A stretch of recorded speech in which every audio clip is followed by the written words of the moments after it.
Bonjour à tous! Aujourd'hui, dans cette vidéo, on va parler d'auto-hébergement, mais surtout de sécurisation des services que vous auto-hébergez avec l'excellentissime open source et service communautaire qui est CrowdSec. Super bon produit, c'est juste que pour les non-anglophones, il est un petit peu pénible à prononcer, donc vous me pardonnerez si tout le long de la vidéo je l'écorche un petit peu, mais c'est vrai que c'est un petit peu usant de forcer sur un accent anglais que je n'ai pas nécessairement.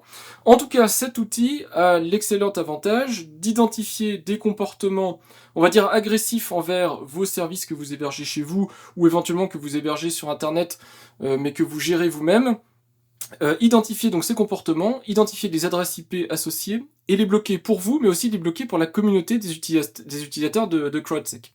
CrowdSec, je vais le présenter dans un instant, à la fois d'où il vient, mais aussi comment il fonctionne, mais je récapitule juste, si vous prenez cette vidéo en marche et que vous n'avez pas regardé toutes les vidéos que j'ai pu produire jusqu'à présent. Cette vidéo fait suite à une série de vidéos sur la création et la mise en place d'un serveur NAS chez vous, donc en vous expliquant le choix de matériel et comment assembler cette machine, puis une série de vidéos sur comment installer un système d'exploitation dessus. J'ai parlé de TrueNAS, j'ai parlé d'OpenMediaVault, cette machine tourne sous OpenMediaVault, et ensuite j'ai fait toute une série de vidéos sur le déploiement de services autour de Docker, et dans les services autour de Docker, un reverse proxy qui me permet d'avoir accès directement depuis cette machine-ci qui est accessible sur Internet à des services que j'auto-héberge pour pouvoir avoir accès à mes données, etc. Alors, je le redis régulièrement, mais un grand pouvoir implique de grandes responsabilités, et c'est vrai avec l'auto-hébergement. C'est hyper intéressant puisque vous prenez la main sur vos données personnelles, donc vous êtes sûr qu'elles sont en sécurité, en tout cas c'est vous qui les gérez. Par contre, le revers de la médaille, c'est qu'il va falloir faire extrêmement attention non seulement à la manière dont vous les stockez, sauvegarde, archivage et compagnie, mais aussi à la sécurisation des services qui vont donner accès à ces données personnelles, parce que si jamais vous ne sécurisez pas correctement vos serveurs, évidemment quelqu'un peut avoir accès aux données et vous les pirater, vous les voler. L'idée n'est pas ici d'aller dans le détail, pour autant vous verrez que pour mettre en place CrowdSec, il vous faut quelque chose comme 5 minutes à tout casser, mais moi je vais prendre un petit peu de temps, puisqu'il faut que je vous explique enfin le principe général de fonctionnement, et puis étape par étape comment on le déploie pour que vous soyez autonome ensuite dans la mise en place de ce service. Donc regardez le chapitrage qui se trouvera en bas de la vidéo, comme ça vous pourrez directement sauter aux sections qui vous intéressent, le cas échéant. Et pour que ce soit, on va dire, aussi parlant que possible, eh bien je vais vous présenter ici un exemple d'utilisation, donc une démo, comme ça vous aurez dès le départ une démo d'utilisation de CrowdSec. Alors il faut comprendre une chose dans la démo que je vais vous faire, c'est que, je vous l'ai dit, c'est une... CrowdSec, c'est un service qui a pour objectif de détecter des adresses IP malicieuses, agressives, etc. et de les bloquer, mais de les bloquer pour vous, donc sur mon serveur ici chez moi, mais aussi de partager cette adresse IP à l'ensemble de la communauté des gens qui utilisent ce service. Donc évidemment, je vais pas faire le malin avec ce que je fais sur cette machine-là, je vais juste la bloquer mon adresse IP manuellement, temporairement, et la débloquer. Je vais pas générer une attaque sur mes propres serveurs. Vous pouvez, si vous voulez, ensuite jouer avec ce type de service. Moi, en tout cas, je ne préfère pas. Donc, ce que je vais vous montrer, c'est que ici, vous avez donc deux machines. L'écran que vous voyez ici, c'est mon ordinateur fixe que j'utilise au quotidien, etc. L'ordinateur qui est ici, c'est un ordinateur portable qui est connecté directement avec partage de connexion en 4G sur une connexion Bouygues. Et donc, si on regarde ici, vous voyez qu'on a l'adresse IP, donc 80.214.70.201, c'est l'adresse IP publique de cette machine-là quand elle a accès à Internet. C'est avec cette adresse-là que je vais avoir accès à un service que j'auto-héberge. Je vous expliquais dans le détail comment déployer tout ça, mais ici, ce service en question, c'est du Nextcloud, et vous voyez que si je rafraîchis la page, j'ai accès actuellement à l'interface de Nextcloud. Donc pas de souci là-dessus. Actuellement, je suis dans un état normal. J'ai aussi accès donc directement depuis Internet, sur une page ici que j'ai anonymisée pour éviter tout problème de données personnelles. J'ai accès à une supervision de mon serveur et de la partie CrowdSec pour voir ce qui se passe dessus, s'il n'y a pas quelqu'un qui est en train de m'attaquer et tout ça. Et je vais créer ici une règle de bannissement, alors je le fais en console, je vous verrai un petit peu dans le détail, ne vous inquiétez pas, je vous montrerai comment on fait tout ça. Mais je vais bannir mon adresse IP que je vous ai montré, donc 80.214.70.201, je vais la bannir pour 1 heure. Donc je fais bannissement, décision ajoutée. Dans mon interface d'administration ici, alors peut-être pas en instantané, mais tôt ou tard, vous allez voir que la décision va apparaître ici, dans la liste des décisions. Donc je vais le laisser tourner ici, on le verra peut-être progressivement apparaître. Et on va vérifier directement sur mon serveur Nextcloud, je vais rafraîchir la page et on va voir ce qui se passe. Et là, vous voyez, instantanément, on me dit que l'accès au serveur est interdit par CrowdSec.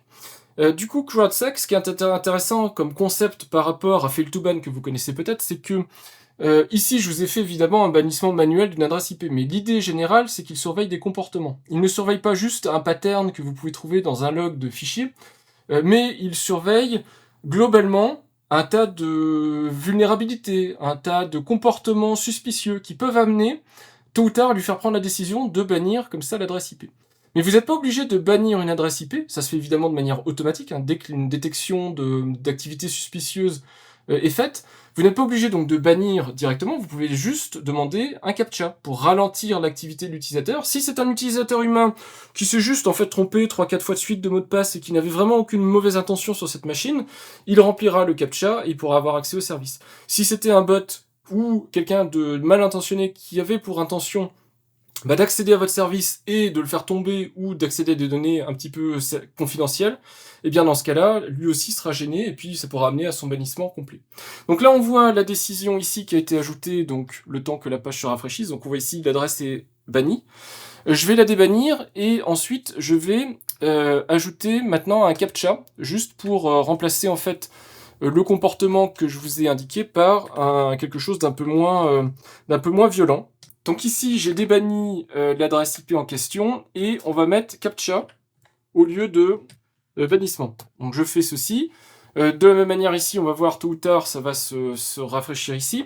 Et je vais rafraîchir la page ici pour vous montrer le service de CAPTCHA. Donc là, vous voyez, j'ai CrowdSec CAPTCHA et avec le service de CAPTCHA que vous devez connaître. Donc celui-là, c'est le reCAPTCHA V2 de chez Google. Donc je peux dire je ne suis pas un robot, je vais avoir un challenge, donc choisir les feux de circulation. Et ensuite, si je réussis le challenge, eh bien je vais pouvoir avoir accès au service qui se trouve derrière. Donc c'est l'idée générale de cette vidéo, vous présenter comment on met en place ce service CrowdSec, avec la surveillance ici directement depuis ce petit service web de ce qui se passe comme activité, avoir les alertes, donc les suspicions d'attaque qui apparaissent sur des graphiques, pouvoir superviser tout ça. Vous allez voir que c'est plus puissant que Fail2Ban, c'est pas forcément mieux en soi, c'est juste différent, c'est juste plus moderne, et ça a son lot d'avantages et d'inconvénients évidemment, et j'espère qu'à l'issue de cette vidéo, vous comprendrez non seulement comment le déployer, ce service, mais aussi si c'est un service qui vous convient, et si ça va servir à protéger ou pas les différents services que vous auto-hébergez chez vous. En tout cas, donc cette vidéo normalement a pour objectif de vous rendre autonome pour le déploiement de ce service. Je le redis, voilà, vous pouvez mettre des pouces vers le bas si vous le souhaitez, mais c'est une vidéo qui va être forcément longue. Je pense qu'elle va prendre facilement 45 minutes, 1 heure, le temps de présenter tout ça, de vous expliquer dans le détail comment on déploie les conteneurs, comment on les configure.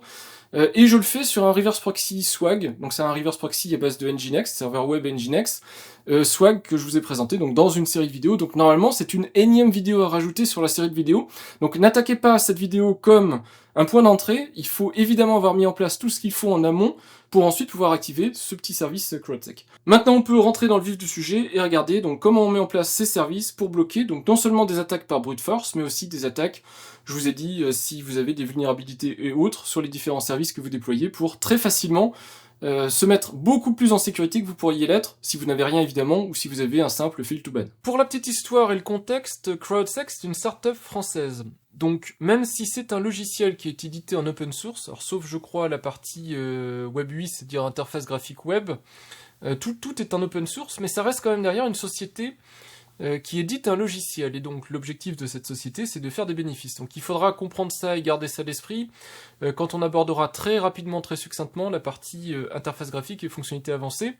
Ça a un impact un peu, si vous voulez, comme Portainer et la version en version community par rapport à la version que je vous ai montré, la version entreprise qui est plus complète, mais qui nécessite soit qui restreint en termes de capacité, soit qui nécessite un abonnement, si vous voulez, toutes les options. Cependant, il faut quand même en être content, puisque c'est quand même une société française, fondée par des experts en cybersécurité français, donc c'est plutôt sympa. Et d'ailleurs, vous pouvez croiser l'un ou l'autre des fondateurs régulièrement dans certains sommets ou certaines rencontres autour des sujets de la cybersécurité. Vous avez vite fait des informations ici. L'autre truc que je voulais vous indiquer, c'est que la licence est une licence open source MIT.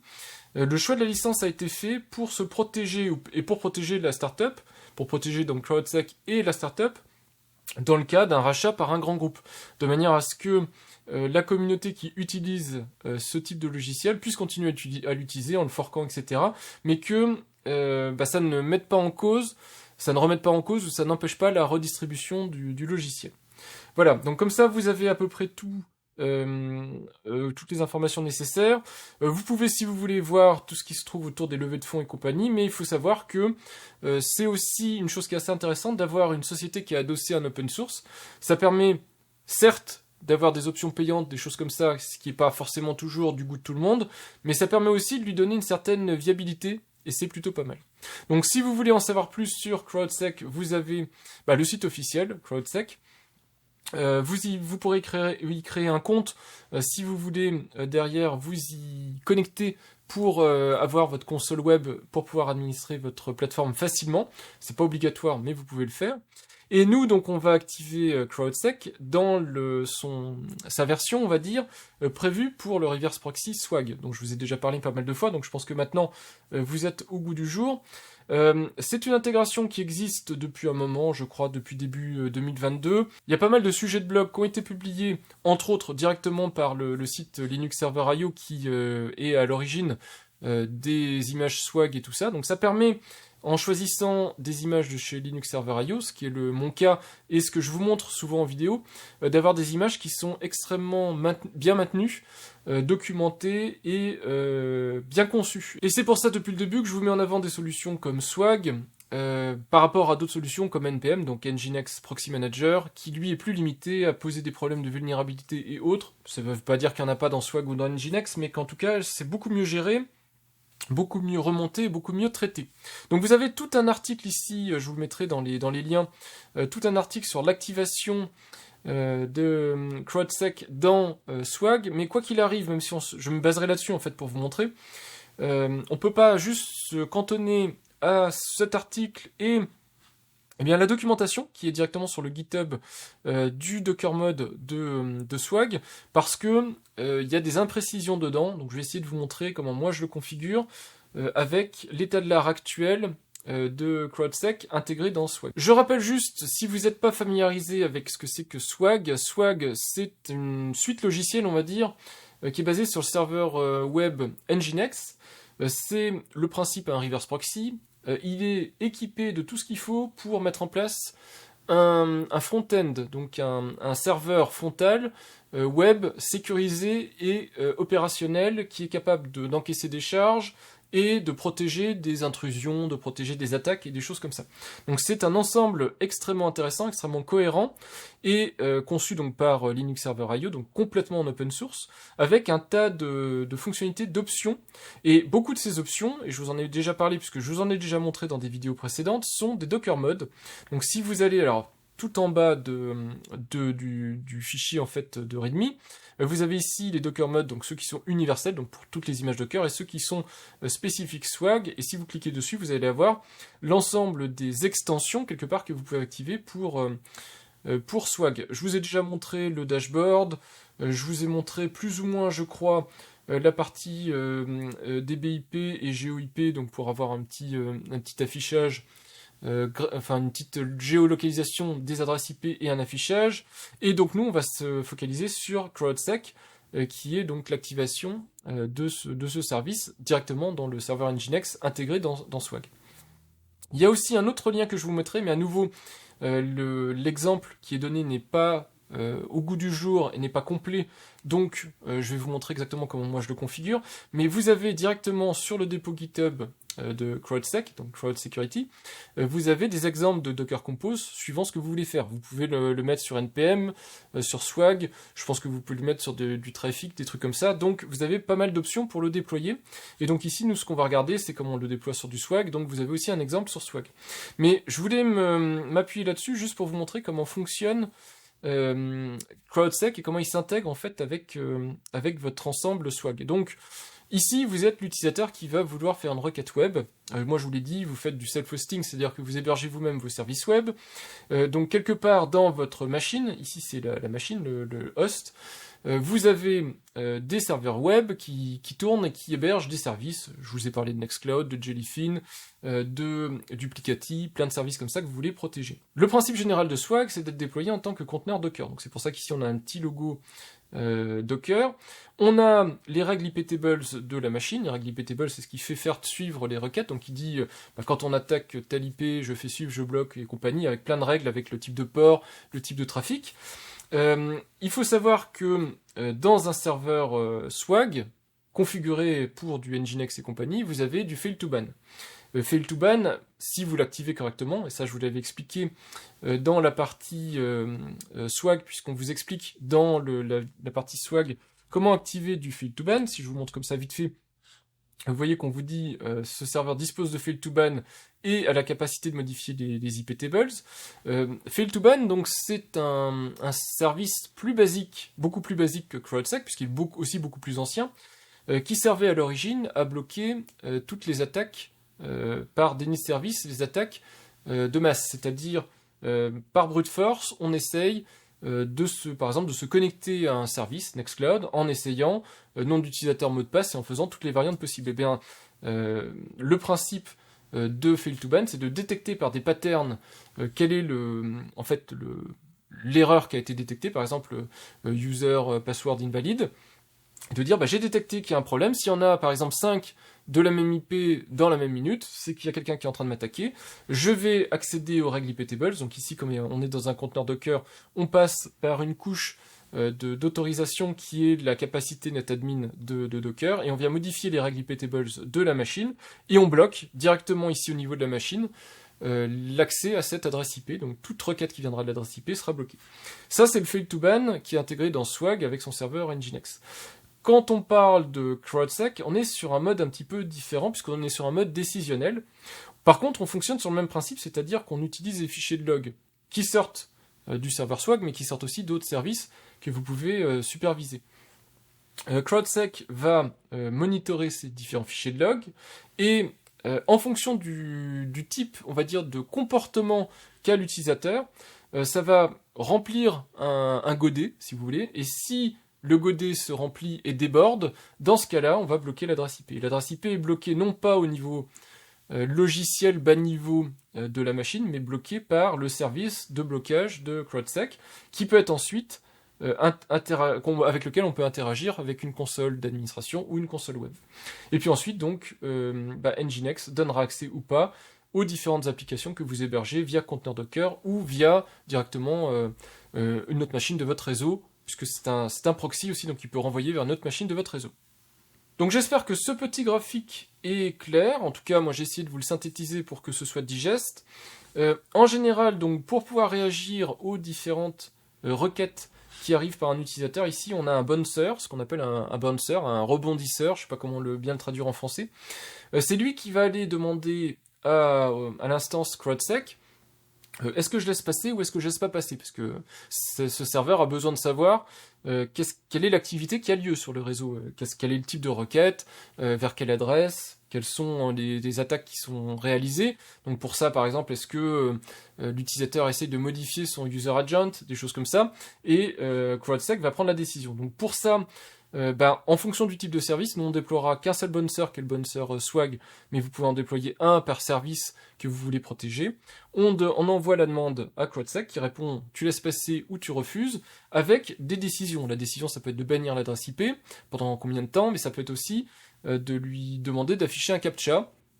Donc le petit service qui permet de vérifier que c'est bien un humain qu'on a face à nous, et donc d'éviter de le bloquer si c'est un humain qui fait des erreurs, pour pouvoir lui permettre de continuer à travailler. Voilà, donc vous avez ici aussi un exemple de Docker Compose. On ne va pas non plus l'utiliser comme ça, parce que tel quel il n'est pas optimal, et il n'est pas complètement opérationnel en l'état, mais celui-là s'approche quand même plus de la vérité. Donc, si je vous synthétise vite fait ce qu'il y a dans ce fichier-là, qui synthétise en fait ce qu'il y a dans le Docker mode, et ce qui synthétise ce qu'il y a dans la partie standard Swag, donc vous avez ici quelque chose qui est complètement optionnel, qui n'est pas à définir dans un Docker Compose classique, qui sert ici pour l'exemple. C'est juste une image d'un service microscopique qu'on veut protéger. Donc ça, évidemment, dans votre Docker Compose final, vous ne l'aurez pas, mais ça permet de définir le service à protéger. Donc moi, j'ai plein de Docker Compose pour mes différents services. Tout ça, je vous l'ai montré en détail. Vous avez ensuite ici l'image Swag. L'image Swag qui va décrire comment le serveur Swag est déployé. Donc ça, je vous l'ai montré dans une vidéo dédiée à Swag. Ici, on vous met un exemple avec du Cloudflare, et puis une adresse IP, un nom de domaine qui est example UK, et puis le Docker mode à activer qui est donc Swag CrowdSec. Je vous l'ai dit, de base, ce service-là n'est pas disponible dans Swag, c'est un Docker mode, et donc vous pouvez activer le Docker mode en question de cette manière-là. Et pour le rendre opérationnel, si vous l'activez, vous avez deux choses à fournir, l'API key et l'adresse pour communiquer avec le serveur CrowdSec. Ici, ce nom qui est ici est directement le nom de conteneur qu'on retrouve ici un petit peu plus bas, parce que ça va faire du réseau Docker. Donc on s'adresse au serveur DNS quelque part de Docker, donc la machine CrowdSec, c'est la machine dont le nom de conteneur c'est CrowdSec, sur le port 8080, puisque c'est là-dessus qu'on a le serveur d'API. Par défaut aussi, on est en HTTP, pas besoin de sécuriser, on est sur le réseau des conteneurs, donc on n'est pas accessible, le trafic n'est même pas visible à l'extérieur de la machine, donc il n'y a pas besoin de sécuriser ce canal-là, il est considéré comme sûr. Donc on est sur un réseau ici qui a été appelé CrowdSec, on a un volume pour la configuration, les deux ports 80 et 443, donc SSL et classique HTTP, donc HTTPS ouvert, donc SSL TLS, et puis ensuite quelques informations sur le mode de démarrage et la sécurité du conteneur.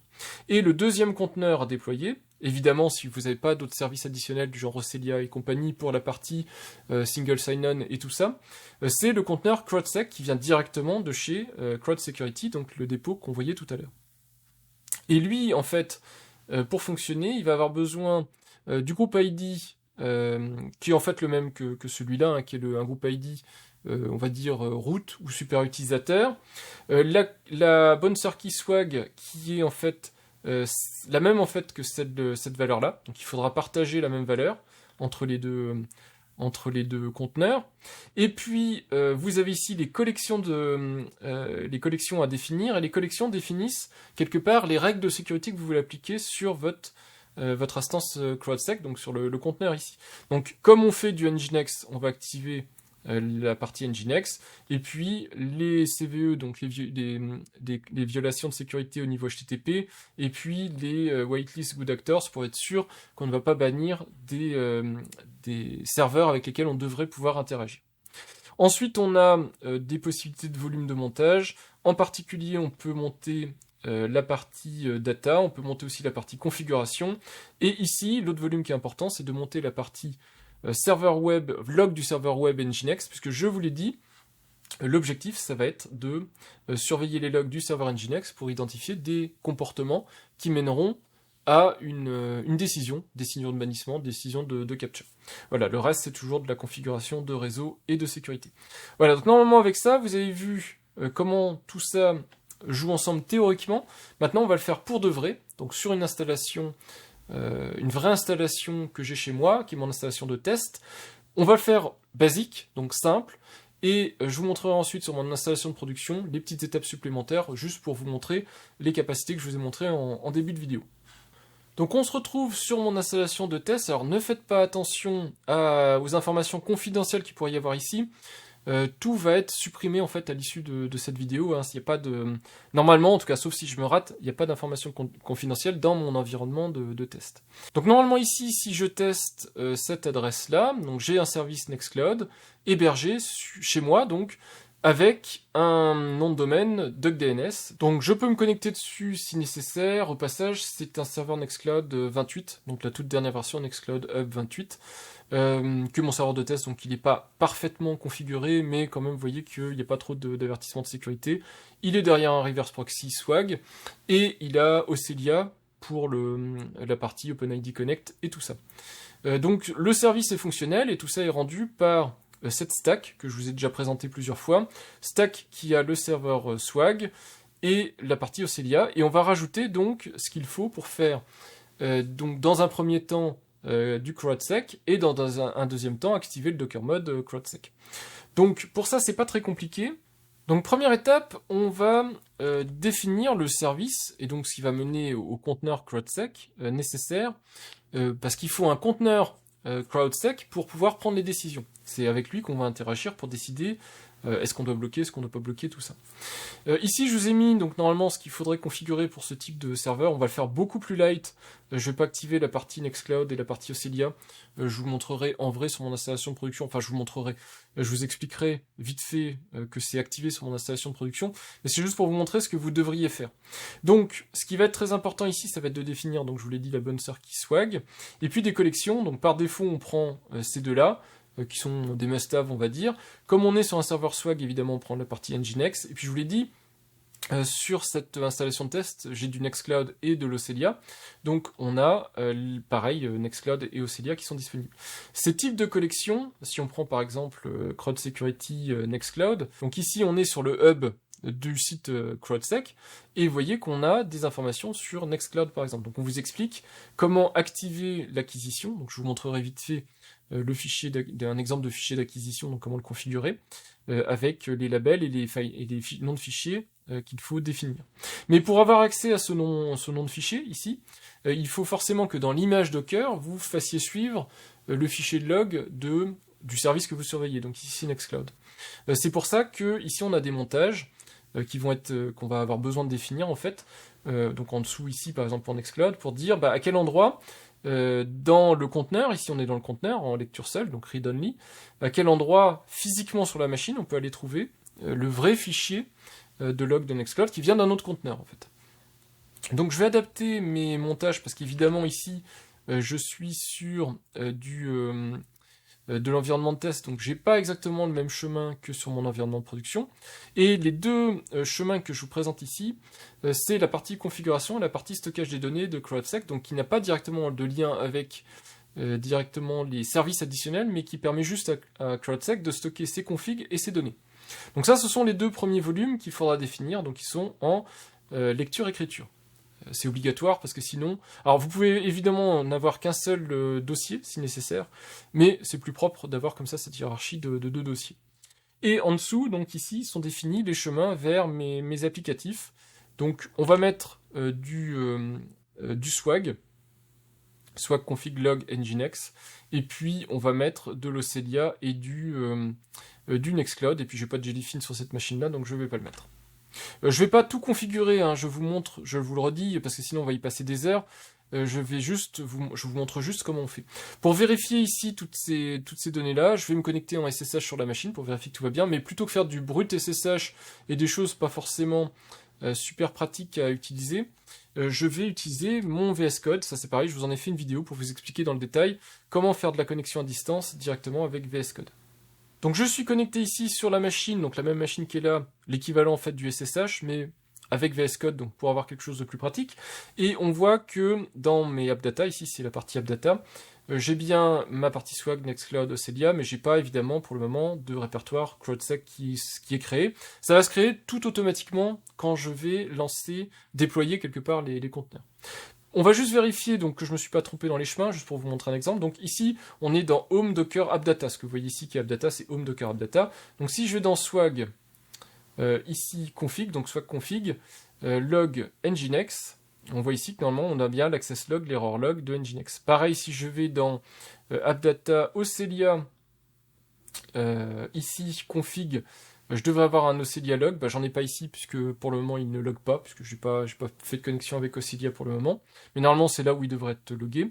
Et pareil dans Nextcloud, donc on va aller dans le conteneur Nextcloud, on va dans Data, et on devrait avoir un fichier nextcloud.log, il est ici, on a bien ici le contenu, donc j'ai bien mes fichiers de log qui sont présents, ils vont être montés automatiquement dans mon conteneur. Là surtout je ne sauve pas pour le moment, je ne fais rien, parce que le premier démarrage va être critique, que ce soit pour la partie Swag et pour la partie CrowdSec, c'est lui qui va créer les fichiers, tout ça. Donc il faut être sûr qu'on soit correctement configuré avant de faire quoi que ce soit. Donc normalement, vous avez compris à ce moment-là l'ajout d'un service CrowdSec qui va directement sur l'image du service du même nom, dans un conteneur qui est nommé CrowdSec, l'environnement, et ici vous avez aussi, donc très important, le groupe ID, Le groupe ID qu'on trouve ici est normalement le même que celui qui est là. Donc normalement ici je devrais avoir 1000, mais je sais pas pourquoi j'ai 1000. Logiquement, je pourrais essayer avec 1000, si ça marche pas, tant pis, je rechangerai. Mais normalement, vous êtes censé utiliser le même groupe ID pour les deux services, puisqu'ils sont censés utiliser le même utilisateur.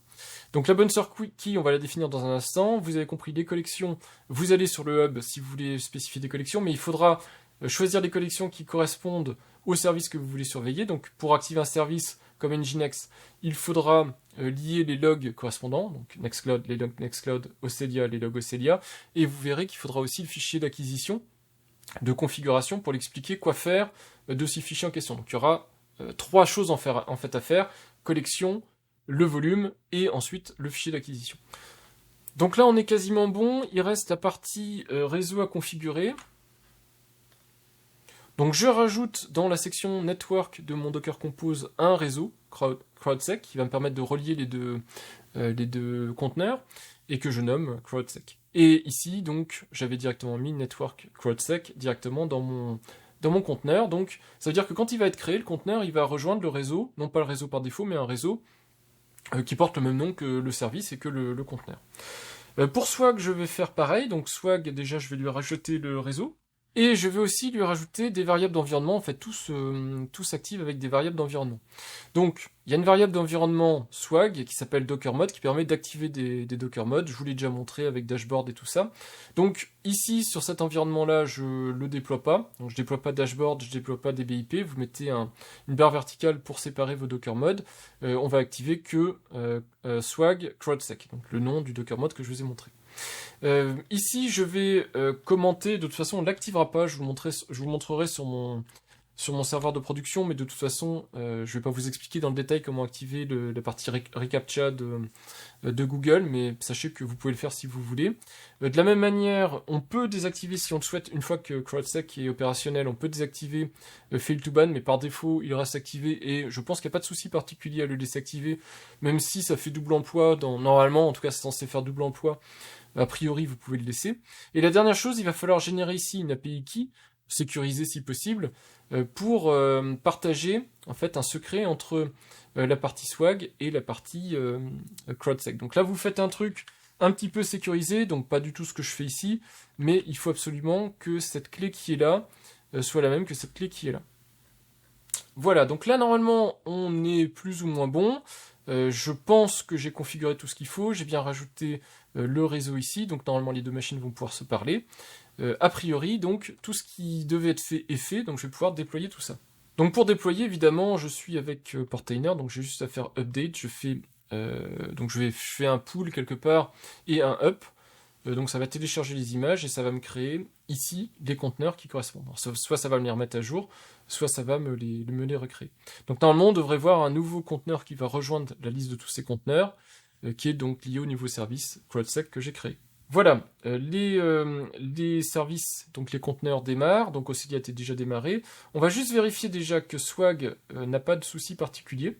Donc ici on voit qu'il démarre, donc avec les petites informations, il vérifie avec Certbot s'il y a besoin de demander un certificat, puis il démarre, et on voit bien ici configuring CrowdSec Nginx Bouncer. Donc là, il l'a configuré, donc normalement, c'est bon, le nécessaire est fait.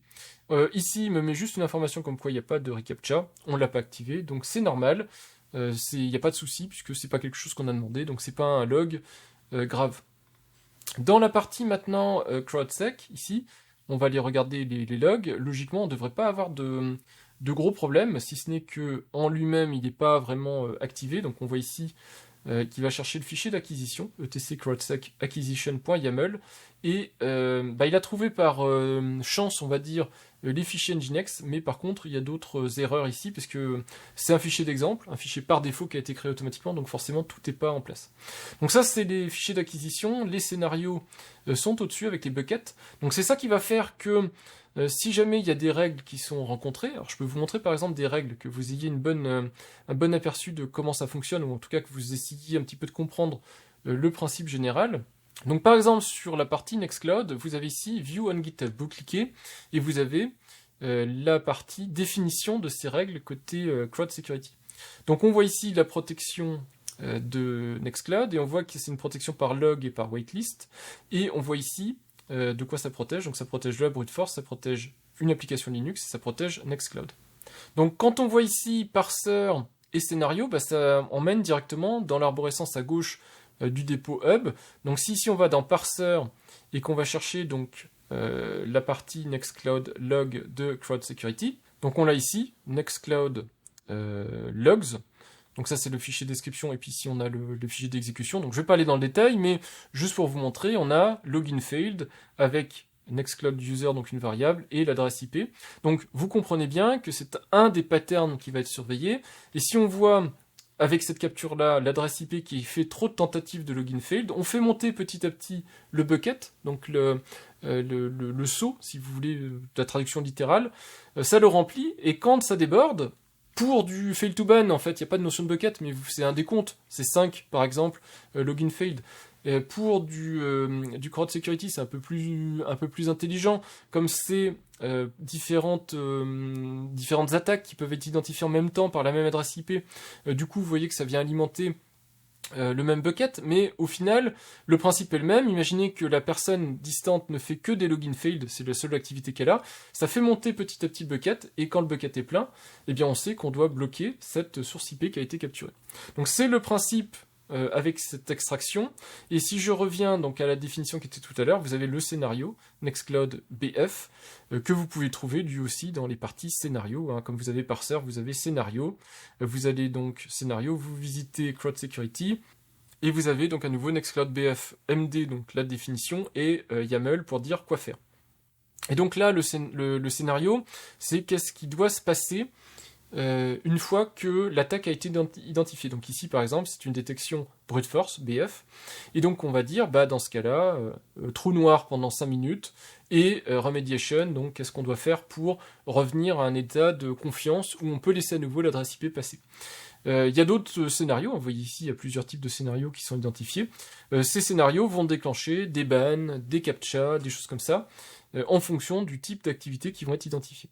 Voilà, donc j'espère que c'est clair. En tout cas, c'est pas anecdotique quand vous voyez ici le type de fichiers qui sont chargés. Ça injecte plein de comportements, plein de choses qui vont derrière permettre de protéger vos services. Alors votre reverse proxy Nginx Swag, mais aussi tous vos services.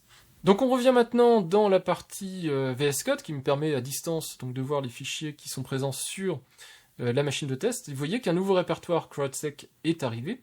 Et dedans, on a la partie configuration, avec les fichiers de configuration qu'on peut éditer, qui ont été pré-générés par défaut, et la partie data, qui sont plus les données qu'on peut modifier aussi, mais je vous conseille pas d'y toucher, les données du bon fonctionnement de CrowdSec.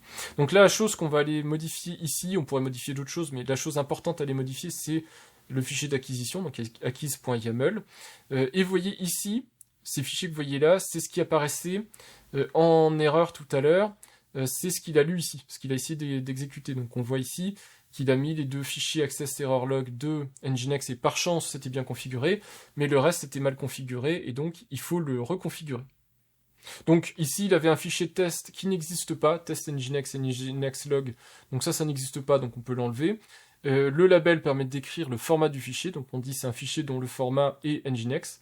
Et puis ici on a du syslog de la page 2, donc ça je ne le définis pas sur cette machine, donc je vous le montre pas. Par contre, je vous montre quand même pour les autres services, puisque n'oubliez pas, il faut quand même raccorder les autres services. Donc si on veut faire de l'Ocelia ici, bah, il y a un label type Ocelia pour dire c'est des logs Ocelia, et on va chercher dans var log Ocelia. Donc j'invente pas un var log Nginx, var log Ocelia, var log Nextcloud, c'est directement ce qu'on a défini dans notre stack. Quand on a défini ici notre stack, on a fait un montage local au conteneur. C'est ici qu'on trouve varlog Nginx, varlog Ocelia, varlog Nextcloud. C'est ni plus ni moins que ça. Donc filename, faites attention ici, cas particulier, tout ça est dans la documentation, hein, j'invente pas ici, dans la documentation du hub, vous avez les filenames avec les types, c'est bien ce qu'il faut configurer ici. Donc Nextcloud, et puis Jellyfin, je vous l'ai dit, je l'ai pas, donc... Enfin, pas sur cette machine-là, donc je ne le configure pas. C'est du YAML, donc un coup sur deux, ça va pas être valide si on n'a pas les bonnes intentations. C'est tout pourri, mais bon, c'est comme ça. Donc on redémarre le conteneur CrowdSec. Je coupais vite fait, mais je me suis rendu compte que j'étais en train de modifier mon fichier de config de production, ce qui n'est pas du tout une bonne idée. Donc le conteneur est redémarré. Donc là, on va pouvoir vérifier. On voit bien ici que les fichiers sont identifiés. Donc on a adding file, adding file, adding file, adding file, tout est bon. Ça veut dire qu'il a trouvé les fichiers. Si vous avez à cet endroit-là, à côté du loading acquisition file, vous avez une erreur, c'est que le fichier acquisition file est invalide en termes de YAML. Si vous avez un problème autour du adding file, c'est que le fichier n'est pas trouvé ou que le pattern n'est pas bon.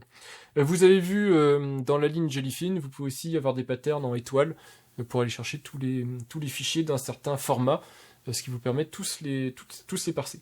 Donc là, normalement, on est bon en termes de configuration, et on va même pouvoir vérifier quelque chose, c'est-à-dire, est-ce qu'on a un bouncer qui est configuré. Donc pour pouvoir aller vérifier si on a un bouncer de configuré, on va prendre la console ici, donc on est connecté, et pour pouvoir demander ça à CrowdSec, donc on se connecte avec la console. Alors vous pouvez aussi faire un docker exec et compagnie si vous préférez, moi je le fais dans Portainer. Vous avez donc la ligne de commande qui s'appelle CSCLI, qui est la ligne de commande pour pouvoir interagir avec le service CrowdSec. Et donc on a ici bouncers, qui permet de vérifier quels sont les bouncers connus. Donc on va faire bouncers, et je peux les lister, donc à nouveau si vous faites juste entrer, on va vous dire est-ce que vous voulez l'ajouter, le supprimer ou le lister. Je vais faire juste list, et normalement ici on va voir qu'automatiquement on a un CrowdSec Nginx bouncer qui a été créé, qui est déjà opérationnel et valide. Ça c'est fait automatiquement par la partie swag.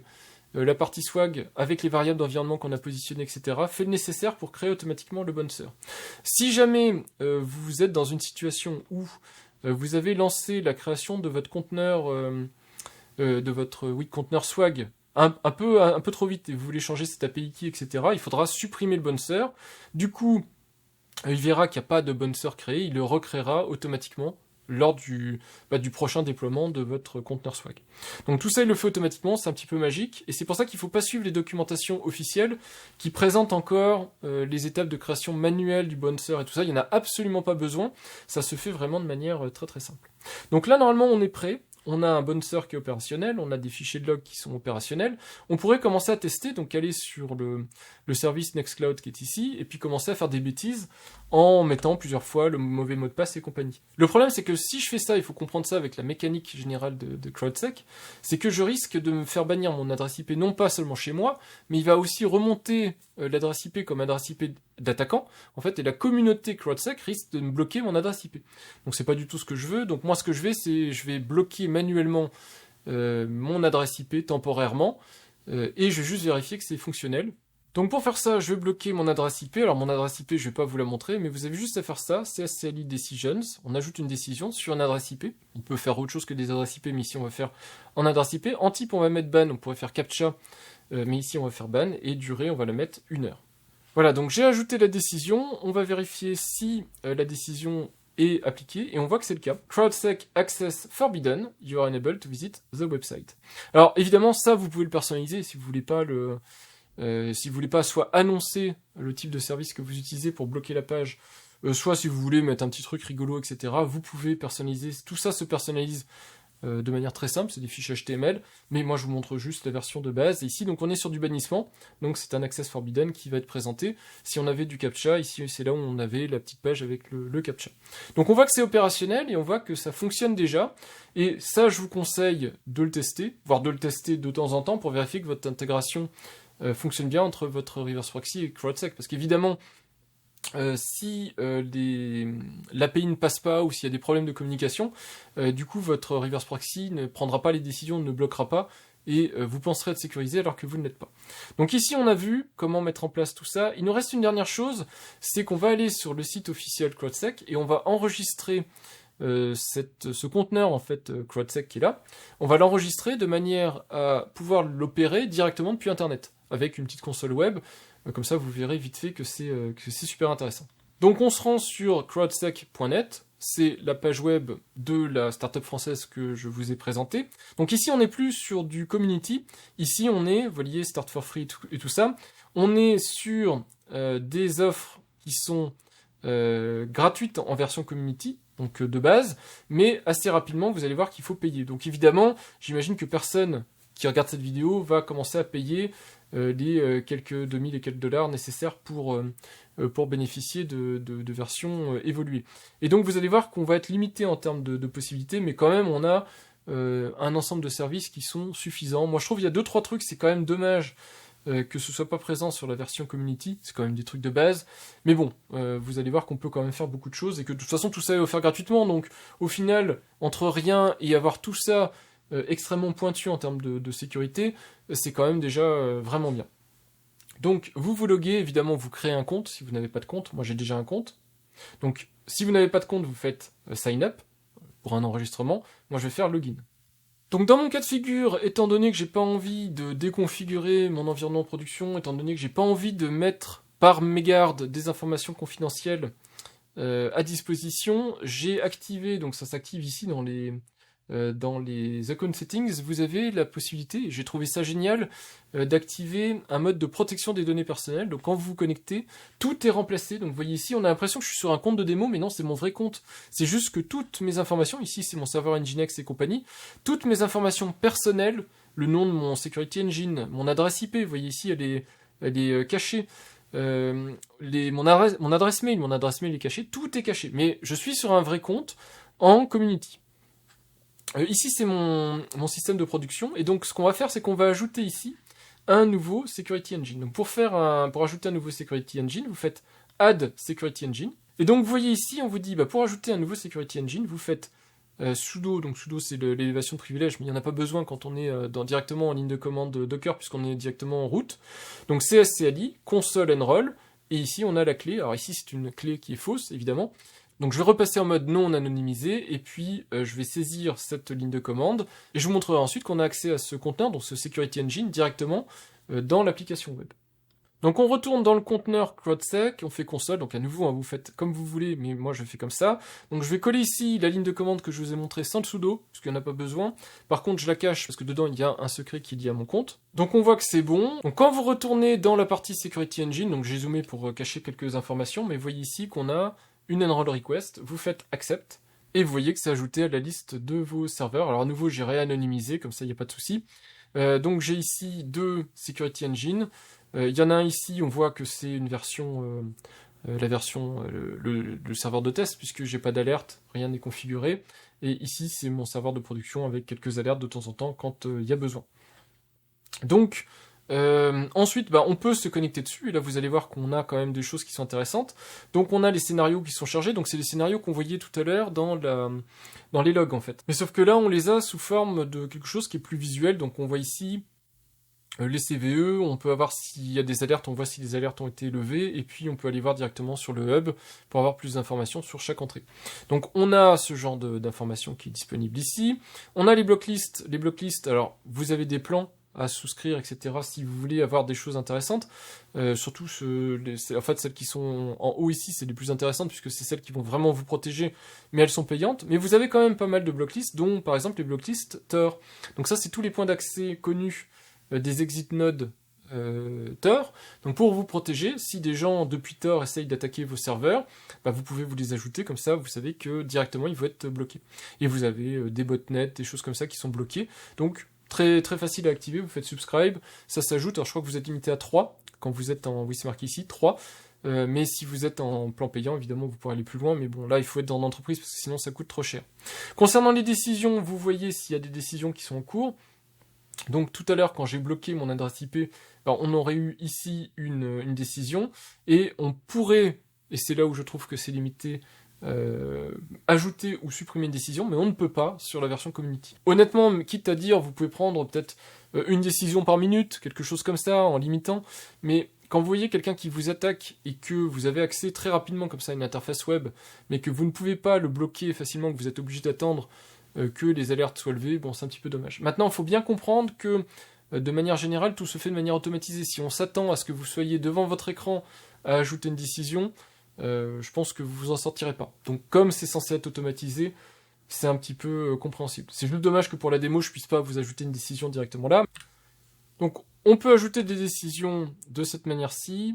Au passage, je peux vous montrer aussi CAPTCHA. On peut aussi mettre la raison de la décision si nécessaire, et puis on peut lister les décisions avec la commande list. Et comme ça, vous pouvez voir à quoi ça ressemble. Donc on voit l'adresse IP, les règles de décision, donc on voit ici la raison. Vous faites tirer raison, reason, si vous voulez ajouter du texte, mais sinon, par défaut, ça le génère automatiquement.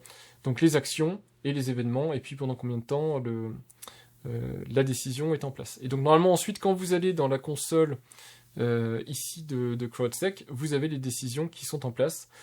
Voilà, ensuite à vous d'explorer plus loin si vous voulez faire plus de choses sur votre installation Swag et CrowdSec. Moi je vous ai montré, on va dire le minimum pour que vous ayez quelque chose d'opérationnel, ça suffit. Vous avez la gestion des bannissements automatiques, et normalement, avec ça, vous devez être bon. Si vous voulez, vous pouvez désactiver Fail to Ban. Moi, je vous dis, je le garde actif, mais vous avez la possibilité directement dans variable d'environnement de Swag de désactiver Fail to Ban si vous voulez. Et vous pouvez activer des fonctionnalités comme reCAPTCHA, alors je crois que c'est le V2 qui est supporté, donc celui avec la détection, est-ce que vous êtes un humain ou pas, et les petites images. Vous pouvez activer ça directement, gratuitement, depuis le Google reCAPTCHA. Alors c'est limité, je crois que c'est 1 million d'appels par mois, quelque chose comme ça, mais normalement sur un serveur classique, vous ne devriez pas avoir de soucis, et si vous ne mettez pas de carte bleue, vous ne devriez pas avoir de paiement. En tout cas, vous avez vu qu'en quelques minutes, je dirais, on peut déployer ce type de sécurité sur votre serveur Swag. Évidemment, la vidéo prend beaucoup plus de temps parce que moi, je prends le temps de vous expliquer étape par étape comment ça s'active, mais de manière générale, vous voyez que c'est quand même extrêmement rapide pour pouvoir générer tout ça, qu'on puisse faire le nécessaire de manière très facile. Je finis en vous montrant ma production, en reprenant extrêmement de précautions pour éviter de montrer des informations qui seraient confidentielles, mais je sais qu'il y a des gens que ça intéresse de voir en vrai comment tournent ces serveurs-là, parce que c'est bien beau de montrer comment ça fonctionne en test. Mais voilà, c'est des serveurs aussi que je fais tourner chez moi, donc pour vous montrer un petit peu à quoi ça ressemble. Donc ici, j'ai désanonymisé, donc vous voyez que vous pouvez spécifier le nom de votre Security Engine. Évidemment, et vous le verrez dans toutes les interfaces, en particulier de l'application web de crowdsec.net, vous pouvez avoir plusieurs Security Engines, et dans chaque Security Engine, vous pouvez avoir plusieurs bouncers, je vous l'ai dit. Les bouncers sont directement liés au type de service que vous déployez chez vous. Donc moi j'en ai un parce que j'ai un reverse proxy en fait, donc le fait que l'intégralité de mon trafic passe par le reverse proxy me permet de définir un seul bouncer, puisque je suis sûr de tout voir passer par là. Mais si vous avez envie ensuite de définir, ou si vous avez le besoin d'avoir plusieurs serveurs chez vous, vous pouvez très bien avoir plusieurs bouncers, ou même, si vous avez plusieurs machines, vous pouvez avoir plusieurs security engines.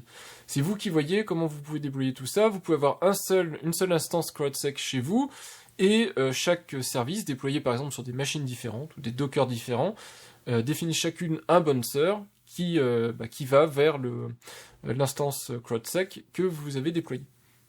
Donc tout ça c'est à configurer. Donc vous voyez qu'en vrai, moi j'ai défini aussi des tags, de manière à pouvoir m'y retrouver si j'ai plusieurs security engines. Donc quand j'ai un de test, eh bien j'ai ici test, et puis je sais sur quoi c'est déployé, de l'Open Media Vault. C'est un serveur Nginx Swag. On voit aussi les blocklists. Je vous ai dit on peut ajouter des blocklists, j'en ai ajouté 3, celles qui me paraissaient pertinentes pour me protéger un petit peu. Donc les blocklists que j'ai définis, c'est ces 3 là, donc je vous l'ai dit, la Tor, la Firewall, enfin les 2 Firewall en fait qui évitent masse d'IP qui seraient un petit peu vérolées avec des bots, des choses comme ça, pour faire du DDoS, des choses de ce type-là. Donc à chaque fois vous pouvez aller voir les listes, enfin les listes, comment elles sont établies et tout ça. Mais bon, moi je fais confiance en tout cas à la communauté en choisissant les listes qui sont pertinentes pour mon type de service, qui n'est pas critique de toute façon. Et puis vous pouvez ici définir des remediations, donc je vous l'ai dit, hein, c'est l'action que vous spécifiez, bannissement, captcha, ou du custom, si vous voulez définir du custom. On peut aussi, je vous montre pas ici, mais on peut définir des actions custom. Pour le bouncer, je vous l'ai dit, j'en ai qu'un, mais on le voit apparaître ici, et du coup vous pouvez voir directement son activité, l'adresse IP, son ID unique, que je floute, mais en tout cas ça vous permet de voir aussi sa version, des choses comme ça, ça permet de voir les informations pertinentes. Pour les affichages de décision, je sais pas pourquoi, ça n'apparaît pas, j'ai essayé de vous faire les démos avec le système de test, j'essaie de vous faire les démos avec ma machine de production, j'ai une décision, pour autant, elle n'apparaît pas là. Hier ça marchait, c'est pas très grave. Bon, vous le verrez si vous le pratiquez, c'est à cet endroit-là où vous avez la liste des décisions en cours, donc c'est la même que vous avez dans CSCLI, avec l'adresse IP et la remediation, donc est-ce que c'est un ban, est-ce que c'est... Ah bah là voilà, donc there is one new decision, hop, je clique, et du coup on la voit. Donc je sais pas pourquoi, j'ai l'impression qu'il y a des ratés dans la synchro de temps en temps, en tout cas c'est pas du temps réel et c'est pas toujours efficace, mais en tout cas vous le voyez ici, si jamais, donc ici c'est un bannissement manuel, on voit manual bannissement from localhost, c'était pareil qu'en ligne de commande, mais si jamais c'est une action automatique, vous aurez la règle qui a déclenché cette action. Donc ici c'est un petit écran, mais sinon vous aurez CVE, si c'est une vulnérabilité, quelque chose comme ça, ou si c'est une règle du genre Nextcloud, etc., vous aurez Nextcloud brute force avec l'adresse IP qui a été bannie, et pour combien de temps et tout ça. Vous ne pouvez pas, sur ces décisions, vous ne pouvez pas ni supprimer la décision, ni donc ajouter la décision. C'est dommage, mais l'interface web, gratuite, dans la version community en tout cas, ne permet pas de faire ce genre de choses. Enfin, la dernière chose que je voulais vous montrer, ce sont les alertes. Et d'ailleurs, comme toutes les pages que je vous ai montrées, ce sont des pages qui sont communes à tous vos security engines, tous vos bouncers. Hein. Donc c'est pour ça que les pages sont un petit peu complètes. C'est parce que ça vous présente l'intégralité du trafic aggloméré de tout ce que vous gérez. Ensuite, vous pouvez filtrer, donc vous pouvez ici choisir d'aller sur un security engine donné ou des choses comme ça, mais sinon par défaut vous voyez tout. Donc moi comme je suis dans un cas très simple, puisque je suis en auto-hébergement et j'ai pas non plus masse de serveurs, j'ai un seul security engine, je vais pas m'amuser à en déployer plein et que ce soit compliqué à configurer. Du coup, c'est pour ça que mes interfaces sont assez simplistes, malgré la complexité que je pourrais avoir ici dans cette interface-là. Mais voilà, vous, si vous êtes dans un environnement plus complexe, vous pouvez avoir mieux. Donc noise cancelling, c'est si jamais vous avez beaucoup d'IP qui vous attaquent, normalement vous pourriez activer ça, mais c'est une fonctionnalité. À chaque fois ici, vous avez une petite médaille, c'est du premium. Et donc, ici, je vous montre, par rapport aux petits exemples que je vous ai fait, vous avez des graphiques avec les attaques, à quelle heure, quel jour, les petites pointes et tout ça. Vous avez donc d'où vient l'adresse IP, quel est l'opérateur de cette adresse IP, donc vous voyez j'ai du Google, j'ai du Bouygues Télécom, vous avez les pays dans lesquels ils opèrent, donc si c'est des IP françaises ou des IP à l'international, comme ça vous savez un petit peu ce qui vous attaque, à savoir qu'on a aussi du géofencing sur, je crois que ça s'appelle géoblocking, qui est activable, donc si jamais vous voulez dire que c'est suspicieux d'avoir des requêtes d'un certain pays, ça marche dans Fail2Ban, mais vous pouvez aussi l'activer dans CrowdSec pour vous protéger. Et donc ici, vous voyez les types d'infos. Ici, c'est des attaques par pays. J'ai fait des attaques françaises, puisque c'est moi qui les ai simulées, donc j'ai des attaques en France. J'ai eu qu'une fois, je crois, en tout et pour tout, un truc suspicieux, ça n'a même pas mené à une action. Donc mon serveur n'est pas assez connu pour être dangereux, donc j'ai été obligé à chaque fois de générer du trafic pour pouvoir mettre en évidence tout ça. Vous avez aussi donc les scénarios qui ont été déclenchés, donc à chaque fois je vous l'ai dit c'est du manuel, puisque j'ai pas d'action automatique, puisque j'ai jamais eu d'attaquant, et je ne souhaite pas spécialement avoir d'attaquant sur cette machine. Donc voilà en gros ce que ça donne. Plein de graphiques qui peuvent être extrêmement intéressants pour comprendre qu'est-ce qui se passe sur vos différentes machines. Je vous montre aussi mon Docker Compose de production, comme ça vous pourrez comparer avec la version de test que je vous ai présentée. Alors je l'ai anonymisé pour éviter d'avoir des soucis. Donc je laisse en en-tête ici, et comme ça vous pouvez faire une capture d'écran ou vous copier l'info si vous avez besoin. C'est des petites commandes dont j'ai besoin de me rappeler, donc pour éviter d'aller chercher à gauche à droite, je l'ai mis directement en description dans ma stack. Voilà, et puis donc ici c'est mon service Swag, donc le conteneur Swag. Rien de spécial si ce n'est que vous voyez que j'ai bien tous les Docker modes en production, et je les utilise vraiment, hein, j'ai le dashboard et tout ça, je vous les ai présentés en vidéo. Évidemment l'API key, elle est sécurisée par rapport à celle que je vous ai montré qui était bidon. J'ai laissé Fail2Ban, je vous l'ai expliqué, normalement il n'y a pas besoin, mais bon, je sais pas si c'est une question de ceinture et bretelles, je sais pas si c'est gênant ou pas, mais en tout cas moi je préfère avoir les deux, comme ça au moins je suis couvert si jamais il y a un souci. Et normalement les deux services ne se tirent pas dans les pattes, même s'ils font un peu doublon, donc ça devrait aller. J'ai du reCAPTCHA, puisque vous avez vu le CAPTCHA Google dans la petite démo. Ça je vous explique pas comment le mettre en place, c'est assez facile, ça va pas très loin, mais ça sera peut-être, allez, on va dire vos devoirs à la maison, si vous êtes intéressé pour déployer du CrowdSec dans Swag, essayez par vous-même d'activer du reCAPTCHA, c'est très très simple. Et je vous donne ici l'URL sur laquelle il faut aller. N'allez pas dans la version Google Cloud Console Enterprise, c'est beaucoup trop compliqué pour mettre en place. Vous avez donc un raccourci ici pour très facilement créer votre entrée reCAPTCHA. limité à 1 million, je sais plus quoi, d'appels au mois, donc normalement vous n'aurez pas de soucis. Donc j'ai du Dune et du Homepage, donc ça vous l'avez vu dans d'autres vidéos. Je protège différents services, donc de l'Aucelia, du Nextcloud et du Jellyfin, ça c'est des montages pour mon fail to ban. Et mon fail to ban, je vous l'avais dit, il a besoin d'une capacité additionnelle netadmin, donc sur la partie conteneur swag. J'ai donc mon Aucelia qui est activé ici, rien de spécial. C'est Aucelia tel que je vous l'ai présenté avec l'OpenID Connect et puis la centralisation des utilisateurs pour pouvoir se connecter. J'ai aussi donc ici mon CrowdSec qui est en place de production donc. Vous voyez qu'il est un peu plus complet puisque j'utilise donc à la fois Crowd Security pour Nginx et Nextcloud, mais aussi j'utilise les configurations de Le Presidente pour Aucelia et Jellyfin, puisque j'ai ces services-là qui sont exposés. Donc ça me permet d'être un peu plus précis dans les attaques. Et si jamais j'observe, je sais pas, des attaques sur ma page OpenID Connect ou des trucs comme ça, ça me permet de voir des choses en plus que j'aurais pas vu sinon. Donc toujours du homepage. Et ici, vous voyez que j'ai les deux montages config data comme je vous ai montré, et j'ai évidemment les montages de fichiers de log, donc spécifiques à cette machine-là, pour pouvoir observer les fichiers de log, dont les fichiers de log Jellyfin qui n'étaient pas évidemment dans la plateforme de démo que je vous ai présentée. Les réseaux sont gérés de manière un peu plus complexe, mais en gros il y a le réseau CrowdSec entre cette instance-là et mon instance Swag, mais parce que j'ai un ensemble de réseaux très précis et dédié en fait à chaque type de communication, que ce soit communication entre une instance, sa base de données, des choses comme ça. Voilà, donc normalement vous avez vu tout ce qu'il faut en termes d'instance de production. Donc vous voyez, c'est assez proche de ce que je vous ai montré. Au final, j'ai essayé de vous montrer vraiment tout ce que j'avais sous la main pour que vous puissiez facilement mettre en place tout ça. 2-3 dernières petites informations avant de vous quitter, que vous ayez ce qu'il vous faut pour vous lancer, et après ce sera à vous d'aller chercher dans les différents articles de blog la documentation très complète de CrowdSec et celle de Swag. Moi, ce que je vous ai montré, c'est la version simple de déploiement, celle qui est faite avec une base de données incluse, qui est une base SQLite. Donc c'est une base légère, qui est prévue pour des utilisations légères. Donc attention, dans ce cas-là, c'est vraiment pour un serveur, le mien par exemple convient parfaitement, pas des très gros serveurs de production à haute volumétrie. Vous avez la possibilité, si vous le voulez, d'utiliser des bases de données plus costauds, comme du MariaDB et du PostgreSQL. Donc à vous de voir si vous préférez faire ça.